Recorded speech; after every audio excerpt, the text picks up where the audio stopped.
नमस्कार, माझे नाव भाविका गणेश शंकर. मी वर्ग 6वी शिकते. माझ्या शाळेचे नाव जिल्हा परिषदेचे प्राथमिक शाळा वडगाव. मी आपणास कथा सादर करीत आहे.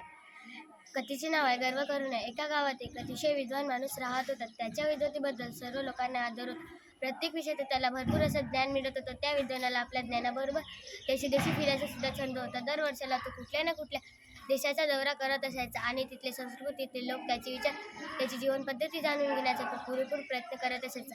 एक दिवस तो असाच देश फिरण्यासाठी निघाला होता. त्याने भरपूर अशा ऐतिहासिक वास्तूला भेट दिल्या होत्या. खूप सारे सौंदर्य आपल्या नजरेमध्ये सामावून घेत होते. परत येत असताना त्याला एका समुद्रकिनारी सफारीची हौस झाली आणि तो समुद्र गमन करण्यासाठी एका नावेमध्ये बसून जाऊ लागला.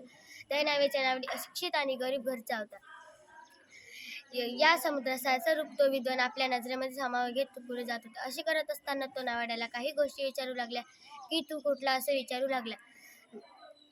विद्वान त्या नावाड्याला म्हणू लागला की हे नावाड्या, तुला अमेरिका माहीत आहे का? नावाडी म्हणाला, नाही महाराज, मी खूप गरीब माणूस आहे. नाही महाराज, मी खूप गरीब माणूस आहे, मला का अमेरिका नाही माहीत. नंतर विद्वान नावाड्याला म्हणतो, तू कधी ब्राझीलला गेला आहेस का रे? तर नावाडी म्हणाला, महाराज, मी आत्ताच सांगितलं आहे, मी माझं गाव सोडून मी कुठेही गेलेलो नाही. त्यामुळे मला गरिबीमुळे मला काही करता आलं नाही. विद्वान काहीशा अमन भागात विचारू लागला, तू कधी दुधाची खीर तूप टाकून खाल्ला आहेस का रे? तर नावाडी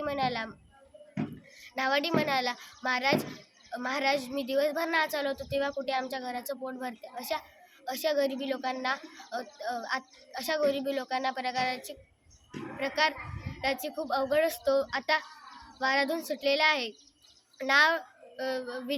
नावाडा म्हणाला विद्वानाला, तुला पोहता येतो का? विद्वान म्हणाला, नाही महाराज, मला पोहता येत नाही. तर नावाडी म्हणाला, आता नाव डुबून तू मरणार आहे. मी माझा जीव वाचवतो. तात्पर्य कधी कोणाला कमी समजू नये.